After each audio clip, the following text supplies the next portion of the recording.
Feast your eyes.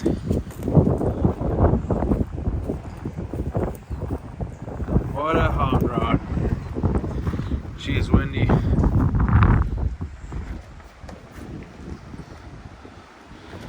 Seen this old girl posted outside someone's house. For sale sign on her. Figured I better stop in and see how much. And to my surprise, it was a good deal. Has no spark. Needs a couple seat covers and some grips, windshield, a couple cosmetic things. The guy said someone was riding her and lost spark a few years back. Just been sitting ever since. So I think we should peel into her. Peel the fuel tank off. See what we can find. I'm sure the carbs will need clean, or at least have a look at them anyway. But this thing is pretty swingy, I think. I like the headlights with the grill. Hard to tell in there, but it's all radiated. It's a huge rad.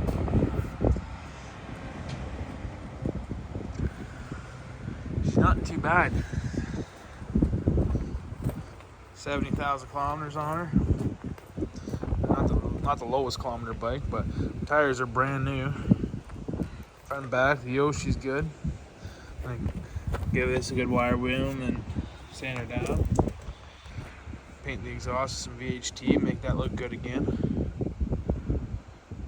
A little tender level care. New windshield, new grips, like I was saying. I think would be the mint. That's my hopes anyway. Never had a street bike before. My cousin's got one over here. Ninja. I think that one's a 250. And this one's a 750. So should have a lot more pep. Should sound good with the super shit too. So let's have a look. See what we can find. Maybe something simple. Might be. So a little update. Went through the Went through the rear turn signals, pulled those LEDs out. I just simplified it and had, because he had these piggybacking off of the LEDs to try to draw enough power to make the flash not so fast, you know what I mean? So I just cut those LEDs out because they were just all greasy. I might throw one or throw it back in just for the time being. I have one yellow and one, you know what I mean, one orange in each one. Yellow, orange, whatever they are. But, yeah. And so I was having a problem when I turned left. I'll unplug this for a second.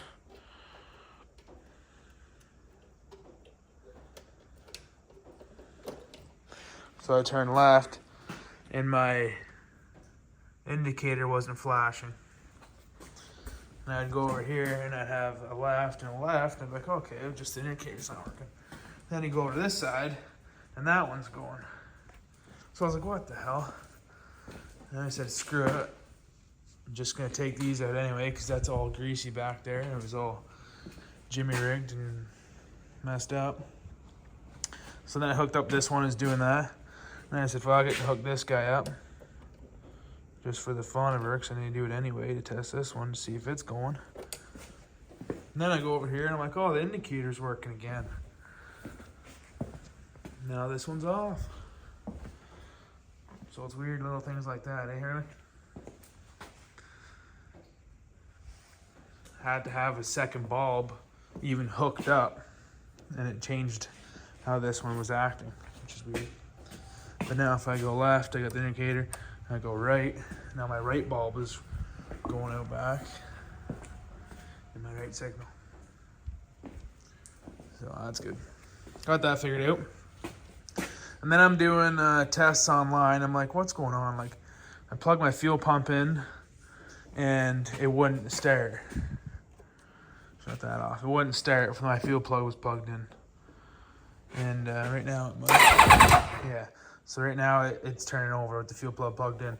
But then when my headlights come on like that, See how my headlights are on? High beam, low beam. Now it won't start. And I'm like, what the hell, what the hell? So I ask AI.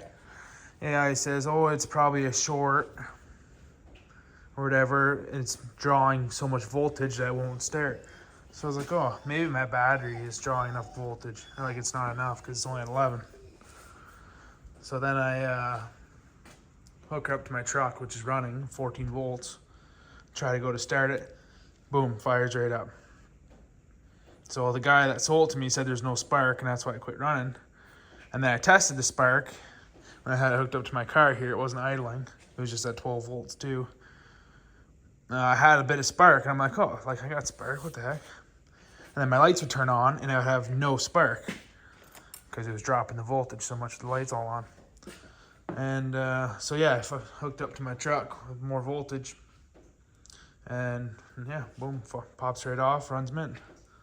So beauty. I'm not sure why. Not sure why it wasn't running for Buddy before. Hey, Hurley? Runs good now. But so yeah, I think I'm gonna toss the air box back on. Mess with the tank a bit because it's fully empty. I'm just gonna put some fuel in it, rinse it out, get the petcock working because I think it's kind of seized. And yeah, I ended up buying a fuel pump for it because I thought the fuel pump was shorting out and causing the draw. That's when I plugged this one in and I realized it's still doing it. Good thing it was only $30. And then that's when I realized, oh, maybe I should check my battery.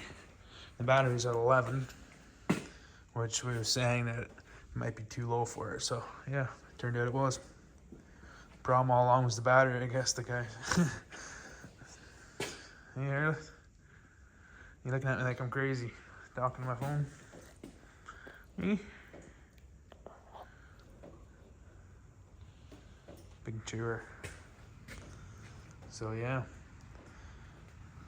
mess with this tank over here.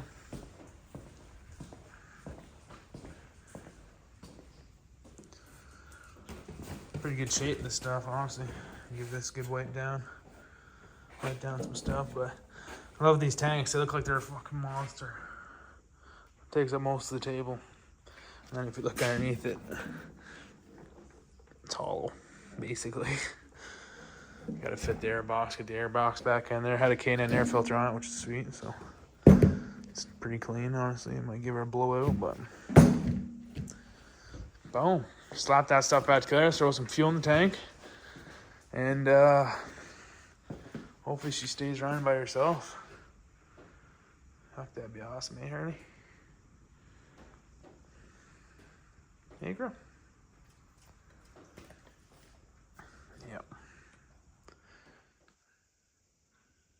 Well, since she's all tuned up, running good now. Went through some new grips on her.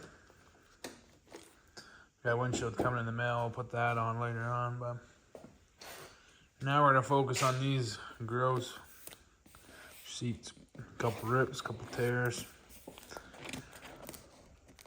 Peel that shit off. But not sure if you guys are familiar with Kenny Powers, but we need some cheetah print. This thing reminds me of the Sea-Doo Kenny Powers rides around on. So we're gonna do cheetah print here and here. Cover up that gross shit. We got some staples, some super strength spray adhesive. Yeah, I just got this stuff on Amazon. It was like $15 for this whole sheet, so obviously we're just gonna need 2 little squares. Got lots if we mess it up. But yeah, probably start with this back guy here. Mess around a little bit and see what we can come up with. Might as well. $15 don't hurt. I'll get this guy out of here.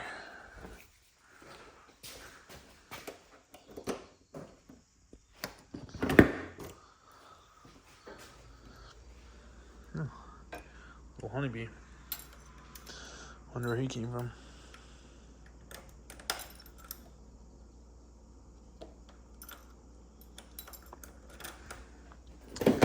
But yeah, so I think we're just gonna leave this black right on there.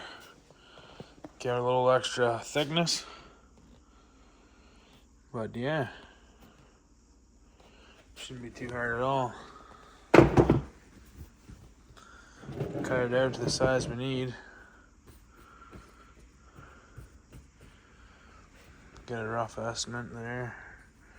Good overlapping amount.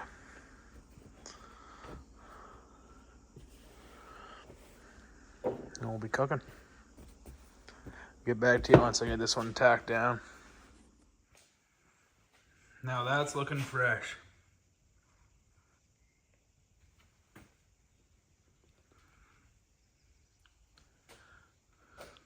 Looks like a cheetah to me. Or a leopard or whatever. Panther, I don't know what you call them. Hard to beat that, I think. Got it all glued down. That spray adhesive. That stuff works wonders. Pull it tight and that glue holds it in place, and then you stapler just to double insurance. I like this though, it's got a nice little texture to it. It's not like leather or anything. Got a good fabric to her. See how long she holds up anyway. A lot better than it was, and for $15. Actually, the can of spray glue is $20, so $35 total. Can't beat it.